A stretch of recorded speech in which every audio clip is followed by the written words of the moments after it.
Imana yarakunze isi gushika itanga umwana wayo w'ikinege kugira ngo uwumwemeye wese ntapfe aronkeriho ubuzima budahera. Erega Imana ntiyatumye umwana wayo gucira urubanza isi, ariko yamurungitse ngo akize isi. Uwumwemera nta ntahe imuvugira ko, utemera we yararemetswe intahe kuko yanse kwemera izina ry'umwana w'ikinege w'Imana.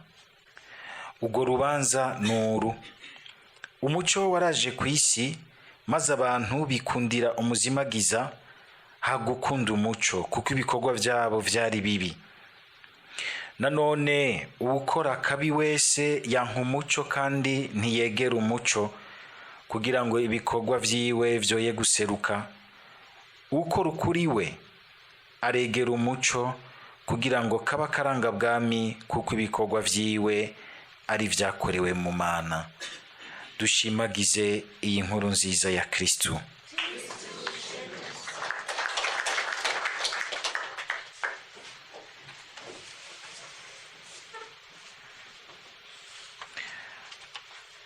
Turabandanya twumva mu gisomwa ca mbere ingene Yezu Kristo yazutse mu bapfuye, yiyereka abigishwa biwe, yiyereka abakunzi biwe, mbere akarondera no kwiyereka na bamwe banama kumwica, mbere bakamwicisha, bakanahenda igihugu bakakigobera, bakagobera Pilato ngo yagomba kumurekura kugishika bamwicishije.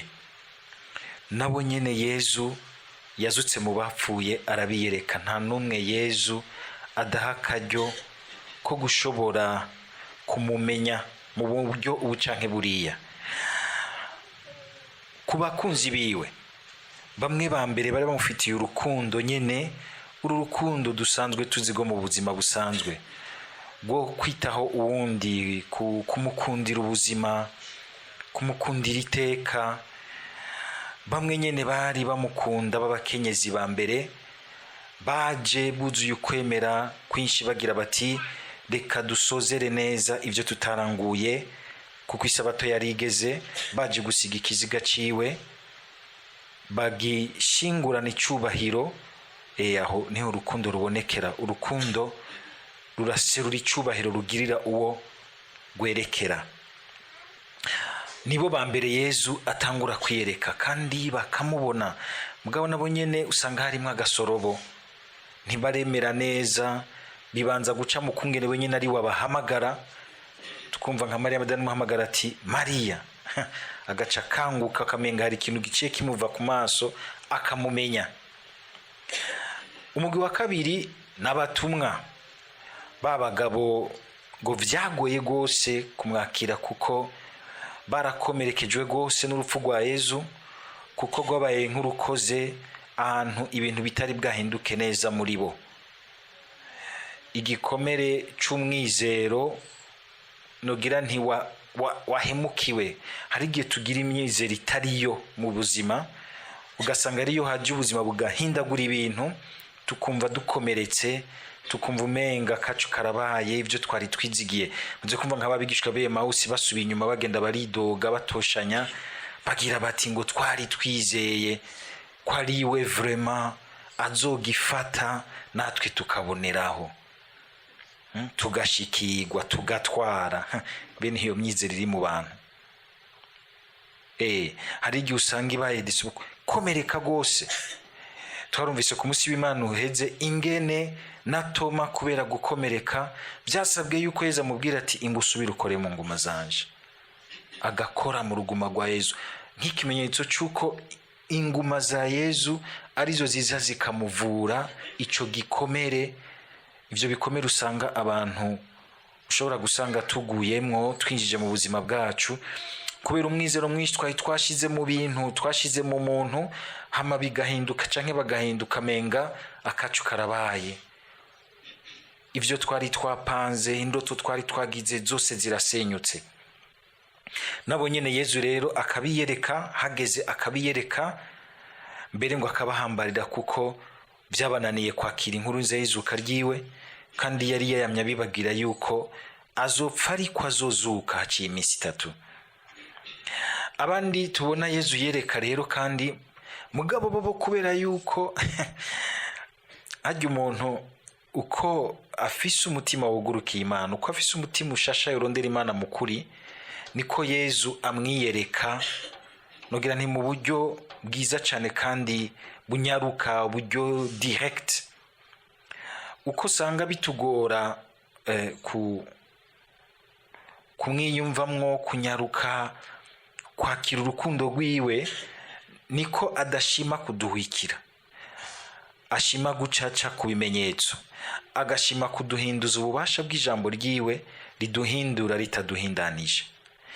Hariho undi muce rero, uwundi muce ugizwe n'igihugu, la foule, igihugu cy'abantu babaye manipire, bakoreshejwe n'abakuru b'idini n'intara kugira ngo basabe urupfu rwa Yezu. Nuko vyama bimeze, abantu kenshi barakoreshwa bakaba manipire n'abantu b'abakuru, babarunda mu bintu mugabo batumva neza ivyo barimo. Muri bukumenyesha makuru agiye kubaza abantu muri manifestation, akabaza bariko bariruka ati wewe uriko umanifesta usabiki, ngo yanga urumva ngo nakurikiye abandi, ngo mbona abandi bagiye ngo nanje nkaca nkurikira, kandi biraryoshe birashushe birimwo animation, mugabo ntazi kintu ariko arakurikira. Nuko ati wewe ko unye uri kuranigana uharana, mbere ugomba kwica abo mudasanga ivyumviro vya politike, uri kuharanira iki? Urumva batubwiye yuko bari abantu tubaretse bo tumara, none nivyo uri kuraharanira?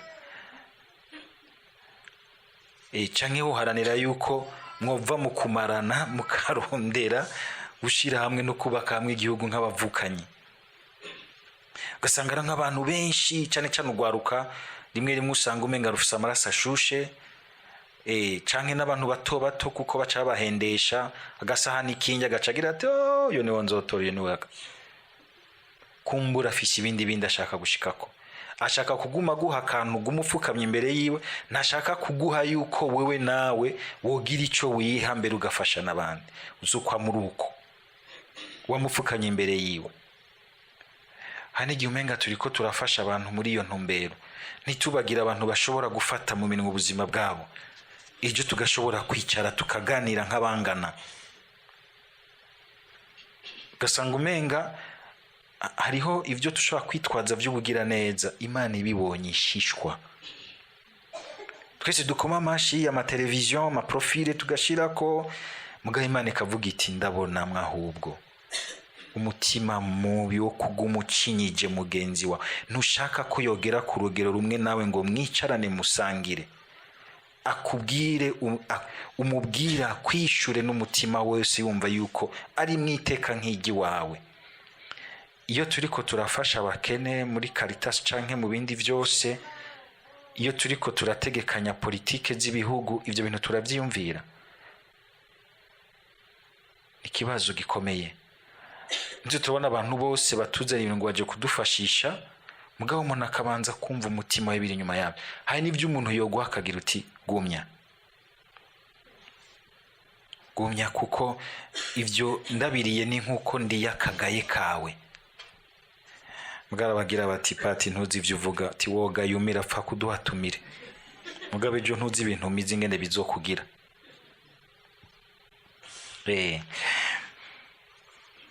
Hariho rero igihugu rero naco nyine Yezu araciyereka gute ku munsi wa Pentekoti? Si waza nka kujya ku bandi bagenzi biwe, n'abantu bakirimwo bigiza abansi be bamusabira urupfu. Yezu kuko ntaje kubatera ubwoba. Mwibaze nk'ubu Yezu azutse agaca bashwaramwo, akaboneka rero yazutse, ingene bose bohundagara bagatemaguza biruka bamena ivyatsi n'ibindi vyose bahunga. Yezu ntabigira gutyo, arindira kuzoca ku batumwa biwe mu bashagamutima bamweranda, abashikiriza ijambo, kandi abo bobo bafise umutima woroshe. Ni bamwe ku Pentekoti baca bikubita ku gikiriza bakagira bati none tugira iki? Abatari bake bagaca bahinduka, mbere bakazova nk'abakunzi biwe, bazohava bakanamwitangira nabo nyene, bakava nk'amaratiri ba mbere, bitangiye Yezu Kristu n'ekleziya yo mu ntango. Ubu rero haraje rero uwundi mugwi, abantu rero kabambi,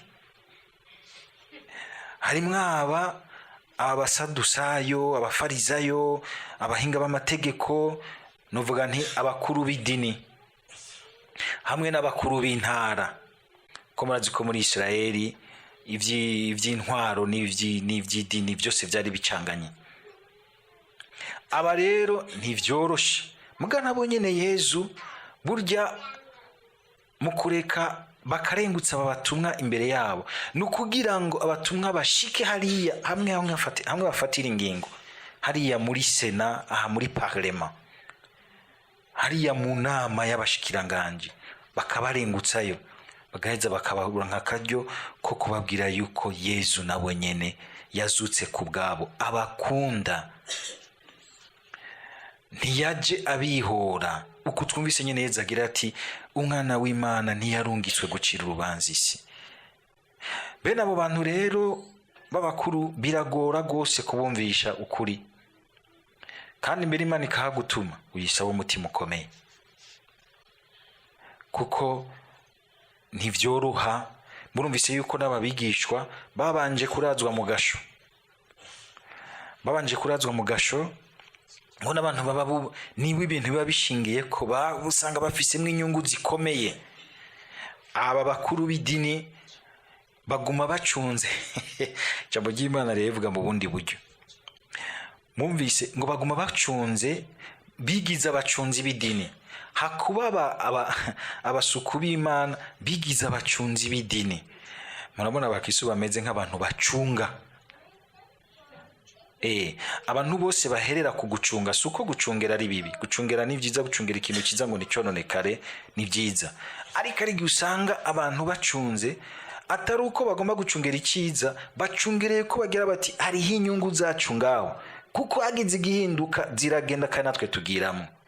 Gacu usanga rero n'abantu b'ibirara, ukoza ahantu hamwe bagukubita ku mutwe cyangwa bati funga uwo munwa. Abandi bakabigira ku mayeri, bagaca baguha ibintu ko murazi yuko imbwa ihaze nisubira gukuga. Bakaguha ibintu, bakaguhaza ibintu kugira ngo uhore. Niko kenshi bagiye barica ingabirano zitari nke mu vy'Imana, mu vy'intwaro, mu vy'igihugu. Ugasanga umuntu yarimwo ingabirano nziza Imana izaniye igihugu, canke barashobora kumfunga, canke bakamwica, canke bakamuhaza agacika urupata pufu atacora gishoboye, uruntu inoffensive. Bakaguhaza amatungo kugira ngo ukabona bati uriya muntu arimwo analyse ikomeye, arimwo critique ikomeye ishobora guhindura ibintu kubaka bishasha. Muharye hamahage acahora. Niko bagize na babasirikare barabonye ivyabaye, babahe bifaranga byinshi bati hora uko kuri n'ahandi ho twoba tugowe. Mugabo bacungereye ibintu biriko biragenda bihera, bitegerezwa kujabuka, bitegerezwa kuja muri Pasika. Kandi ugasanga rero bene abo bakuru mu vy'idini, mu vy'intwaro, mu vy'ubutunzi, mu vy'ikibano, baca bubaka ibintu vyinshi bicingiye, nuko ibintu vyubaka bishingiye ku gukinga.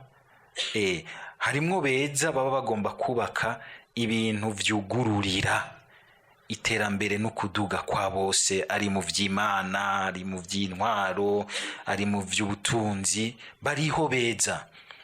Mugabo we nabo ari gihe usanga bamizwe n'abandi baca bubaka, bagashinga amategeko, bagashinga indinganizo yugaye neza kugira ngo ntihagire ikintu cyo komakoma ku bintu vyabo. Ico nico bita, iri jambo riharaye uyu munsi twumva rivugwa gose mu kanwa ka benshi, ico bita systeme. Mwaze kuryumva? Nico bita rero systeme. Hano nivyo bita systeme religieux, nivyo bita systeme si politique gusa, nivyo bita systeme économique na systeme social. Bava ngo ndiko ndabavugira ibintu vya politique, mugabo sindi kuvuga politique. ndiko mvuga ingene no mu bintu byose mu buzima umuntu burya yubaraye ku nyungu ziwe, amateka yiwe, ivyubahiro vyiwe, akaguma vyubaraye ko nk'uwiyugaraniyemwo. Igihe ciza c'ukuri gushasha kugomba kuzana ibishasha byo kwigiza imbere ubuzima, kubuteza imbere, ntacamenya ko aca yumva umenga bikoze ku nyungu ziwe, agaca aba dans l'insécurité. Wewe rero ubizanye ucubane lemangena nibijya navuze, canke no kugupfunga umunwa, canke no kugufunga mu gasho, canke no kukwica, kumbure bakanakwica no kumayeri kugwenge ukazimangana ntamenye niyo wazimanganiye, canke bakagugahaga ugacika urupatapufu rwicaye aho ataco rumayira abandi, ataco gwica, ataco rukiza. Aya majambo y'Imana burya tubwira ibintu byinshi bishika kure, nivyo turayaheza ku kayembe twiruka. Bacungereye rero ikintu kiriko kiragenda gihera kuri bo, babona umenga abatumwa barabinjiriye gose, kubera yuko n'igihugu kiriko kirahinduka gihindukirira Yesu Kristo. Kati abantu baraduhezeko, abantu mukunze kuba mu bintu by'amadini nk'abarondera abakiriya, uca usanga tumeze uko, uca usanga hari ukuri kutunanira kwakira, kuko dushaka abakiriya b'idini, tudashaka ahubwo ukuri kuryoshe kwa Yesu Kristo yatse mu bapfuye. Abatumwa bafite ijambo riryoshe, ukuri original, abantu bose bakumvise bumva bati inzira niyo, kubavura mu mutima, mu muzirikanye, kuko harimo ijambo rikomeye ry'ikigongwe c'Imana. Ikigongwe c'Imana hano kituvura, kikadusubiza umwizero, tukumva ingabirano zose zari zisinzirijwe n'ibinabiri yaduca nko mu buzima, zirakangutse, zirasubiriye kuja habona, zigakora neza. Aba rero bacunze ikintu atakikirimwo. Ibintu vyose burya birasaza, n'amasysteme arasaza hakaza yandi, ariko kumva neza yuko igihe cyuko ibintu bihinduka kigeze. Haje ingingo y'Imana irimwo ineza, ijabutsa abantu, igira pasika abantu, ikabadugana mu ntumbero nshasha, intumbero iryoshe y'abantu bumva. Muzo kumva yuko rero ikintu kiryoshe ni ikintu cegeranya abandi, si kibacanishamo, ni ikintu cegeranya abandi. Muramaze kumva ejo mwarumvise intumbero nshasha abigishwa mu kwakira ijambo rya Yesu Kristo bumva muri rya jambo Yesu agira ati urukundo muzokundana nibwo abandi bazobamenyera koko murabigishwa banje. Bagaca bakasa kimwe ca gisysteme ca propriété trop privée, ugati ntidushobora kubaho muri ubwo buryo, aho ushobora gusanga umwe umenga aribereye hamerewe neza, hafi y'undi amerewe nabi gose, akabaho kumenga naco mubwiye. Twese duhere mu isengero, ariko bigeze aho hanze kila mtu na yake, niwe sasa magwiwe. Ugosa ubukristo, ukosa ukwemera Yesu Kristo yazutse mu bapfuye, bagaca bumva ko bategerezwa gushira hamwe ingabirano. Suko umuntu atagira un domaine privé, mugabo nibe two privé ku buryo ushobora gusanga wewe umenga ibintu biguma byuzurana, ubundi nawanyika. Kandi iyo uvyuzuye wagaca ugira uti twese tumerewe neza.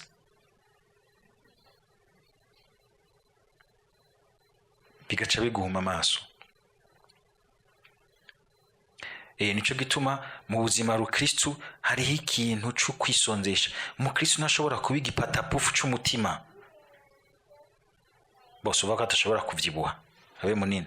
Mwega ipatapufu c'umutima ikintu menga kirisinzira ko kugihaze cyane, fuma yemera kwisondesha kugira ngo akanure umuzirikanyo kanguke, yumva ingene abandi basonza, yumva ingene abandi bagogwa, akumva ko ategerezwa kubaho kugira ngo acika umuhezagiro wuko ibintu vyo hinduka neza hagati y'abasangiye umuvukano.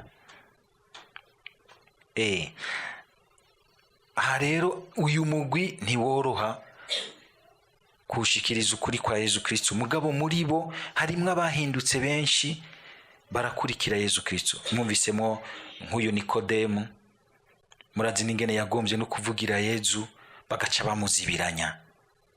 bamuzibiranya ariko nticabujije yuko abandanya urugendo rwiwe kumwe na Yezu Kristu yazutse mu bapfuye. Dusabe rero Mukama kugira ngo natwe ubwa mbere dukundire ubwo bubasha bwa Yezu Kristu yazutse mu bapfuye, budukure mu bintu umenga biriko birasaza. Atari uko ubwabyo byari bibi, mugabo bifise igihe cyavyo. Kumva neza muri mutima mweranda igishasha Umukama ashaka kudutambutsa ko, kutugiramwo Pasika, hama tumaze kucakira tukagishingira inahe tuciyumvamwo nk'ikitubamwo, ntitugishingira inahe gusa nk'ibintu vya ideoloji muri ayo masysteme nyene usanga tubamwo mu buzima. Tukumva ko turiko dukorera une force vitale, une force de vie, un dynamisme de vie, ubuzima budatsindwa. Uku twumva batumwa mutima mweranda yabibumvishije kuko nabo nyene baragize igikorwa gikomeye cyo guhinduka. Ukuri kuri muri bo kurahambaye, naho ibinyoma by'isi n'umwijima w'ibinyoma by'isi wokorana gute ntushobora kubatsinda. Naho bokubaza yuko babishe ntibaba babatsinze.